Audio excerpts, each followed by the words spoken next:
நாமக்கல் நாடாளுமன்ற தொகுதியில் அதிமுக வேட்பாளர் தமிழ்மணியை அறிமுகம் செய்து வைத்து முன்னாள் அமைச்சர் தங்கமணி உரையாற்றி வருகிறார். அந்த காட்சிகளை பார்க்கலாம். வேட்பாளர் தோத்தா கட்சிக்காரன் ஜெயிச்சிட்டீங்க. எப்படி இருந்தாலும் புரியும் நினைக்கிறேன். இவங்க வந்தா என்ன அவங்க வந்தா சொல்லி கொஞ்சம் நிம்மதியாகவும் நம்மளை கருத்து வேறுபாடு இந்த காரணத்தினால் இந்த தொகுதியை நாம் இழந்து விட்டோம். இப்பொழுது அது போன்ற சூழ்நிலை வரக்கூடாது. யார் வேட்பாளர் என்று பார்க்காதீங்க தயவு செய்து.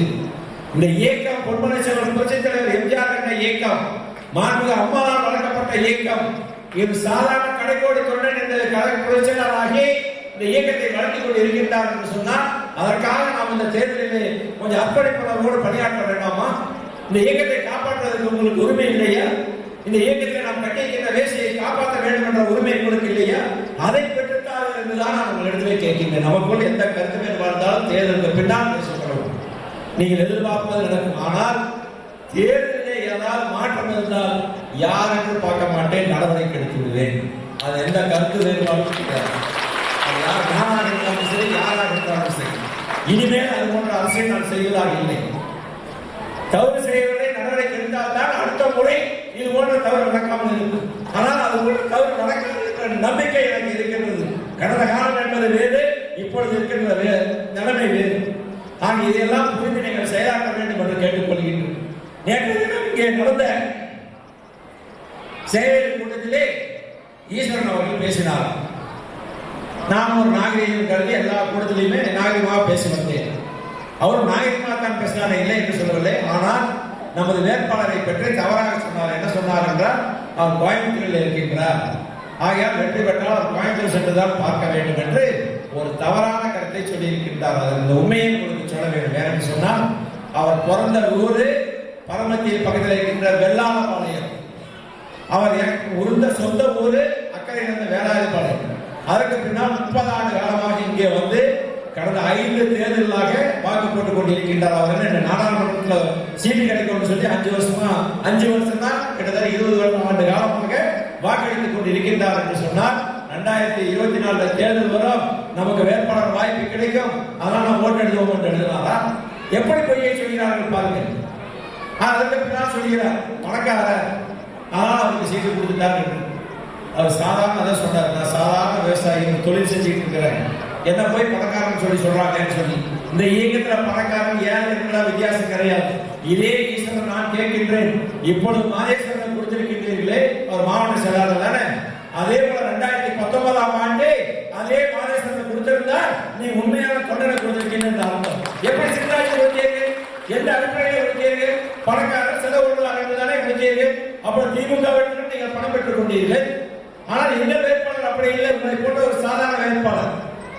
அது மட்டுமல்ல, தமிழ்மணி அவர்கள் எப்பொழுது வேட்பாளர் அறிவிக்கப்பட்டு இங்கே வந்தாரோ அப்பொழுதே வெற்றி உறுதியாகிறது என்று சொன்னீர்கள். நான் எப்படி என்று சொன்னால்,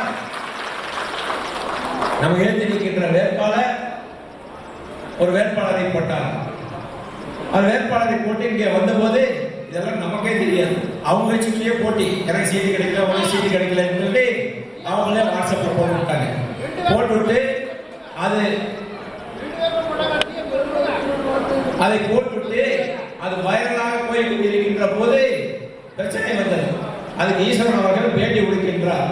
அவர் நீதிமன்றத்திலே சென்று நிரபராதி என்று வந்து விட்டார். இனிமேல் யாராவது அதை பற்றி பேசினால் நான் வழக்கத்துடன் பேர் என்று சொன்னார். நான் ஏற்றுக்கொள்கிறேன். அவர் பேசினார் வழக்கத்துடன், நீதிமன்றத்தில் நிரபராதி என்று வந்து விட்டீர்கள். இப்பொழுது நான் கேட்கின்றேன், நீதிமன்றத்திலே நிரபராதி வந்த என்று சொன்னவரை எதற்காக வேட்பாளராக மாற்றினீர்கள்? அப்பொழுது உள்ளூர்கார தெரியவில்லையா, மண்ணின் மையம் தெரியவில்லையா? அப்பொழுது அந்த வேட்பாளரை நிறுத்துகின்ற போது உங்களுக்கு தெரியாதா? இதெல்லாம் ஒரு நாடகம். அவருடைய மனதில் இருக்கின்ற கொள்கையை தான் அவர் வெளியே சொல்லியிருக்கின்றார். அதிமுக இயக்கம் என்பது ஜாதி மதத்துக்கு அப்பாற்பட்ட இயக்கம், எல்லோரையும் அரவணைத்து செல்கின்ற இயக்கம். அவர் வாக்களை பெறுவதற்காக இன்று கூட்டணி என்று அழைத்துக் கொண்டிருக்கின்றார்கள்.